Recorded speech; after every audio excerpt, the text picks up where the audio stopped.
Edward was a barred rock chick that I got a little over a year ago. He was curious and crazy, but he sure learned a lot and grew up to be a great rooster. He protected his flock like none other. So this channel is a nod to Edward. Edward, wherever you are, I hope that my curiosity could help me learn as much as you learned to be a great rooster.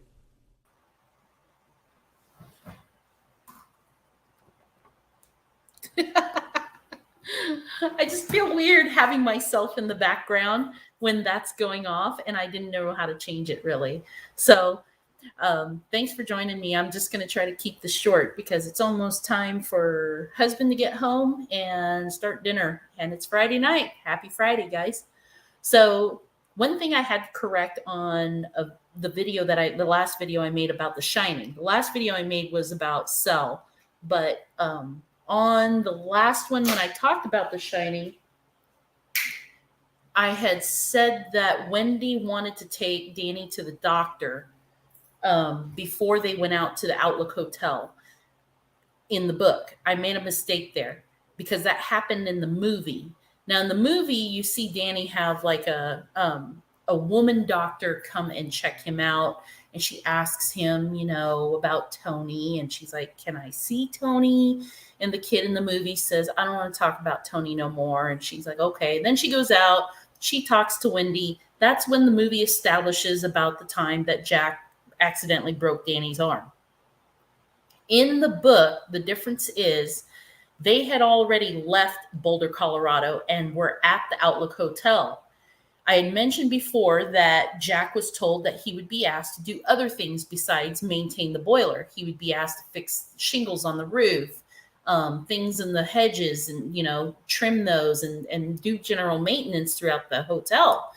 So in the book, Jack's up on the roof making sure he's fixing shingles, talking about how he's actually enjoying it, how he feels better lately since they've been alone at the hotel, how he hasn't craved alcohol, and how he just feels good being up there doing something, feeling productive. And that's the feeling you get in the book that you don't feel in the movie whatsoever. I mean, in the movie, Jack just seems like just hating life and don't want to be here. And Teresa's here. Hi, Teresa.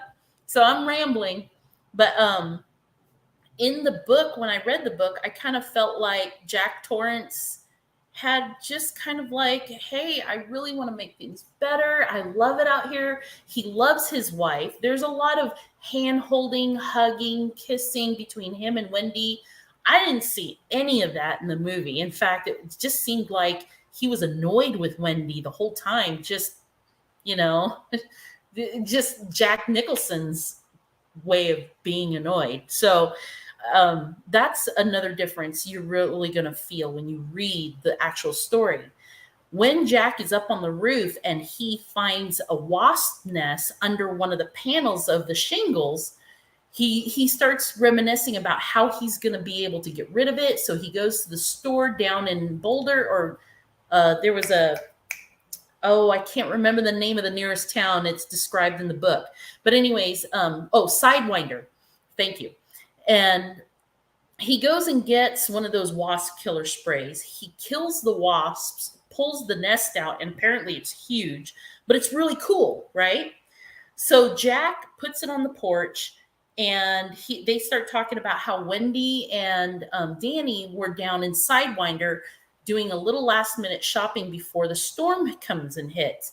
And in doing so, they decided they would spend a little bit of money and get some Christmas gifts because they would be spending Christmas in the hotel.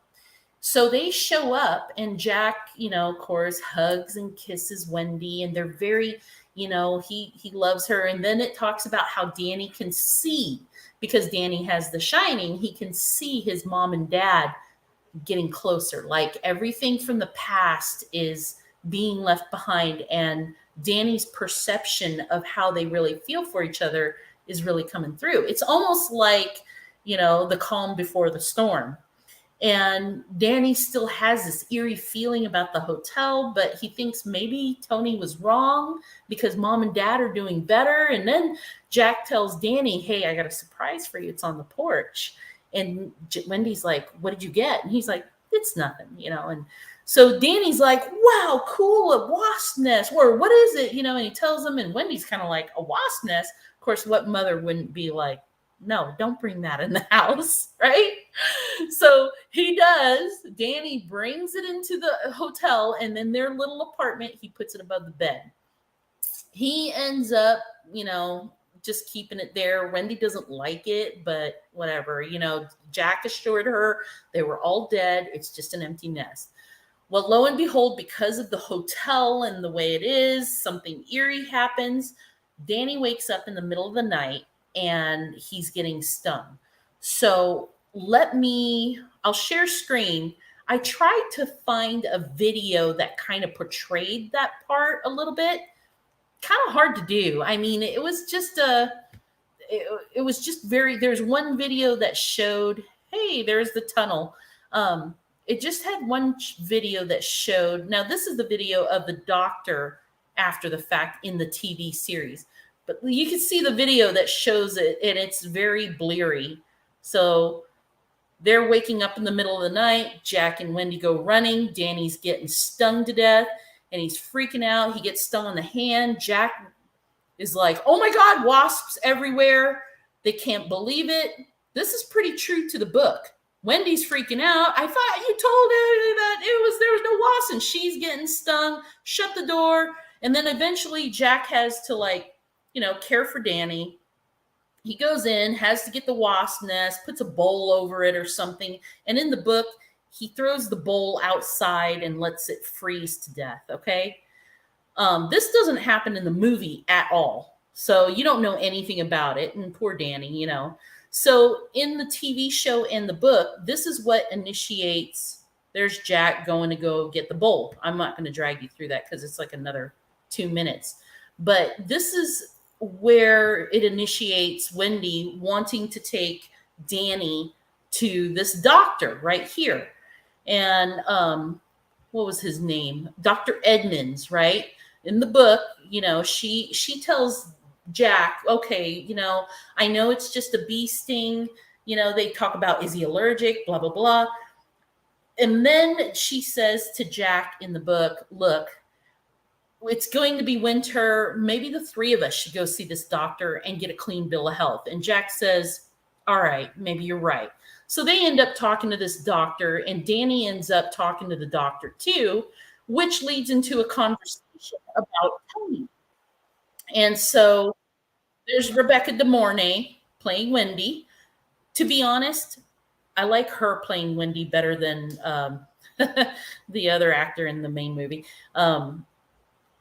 So this doctor talks to Danny about Tony and asks him if he could bring Tony out to talk to him while the doctor's there. And Danny tries to, and according to the book, and I don't know if necessarily the TV show does too, but Danny is able to reach Tony, goes into a trance. The doctor witnesses it and then talks to Wendy and Jack about it. So in the TV show, you see him talking to Wendy, but in the book, he's talking to both Wendy and Jack.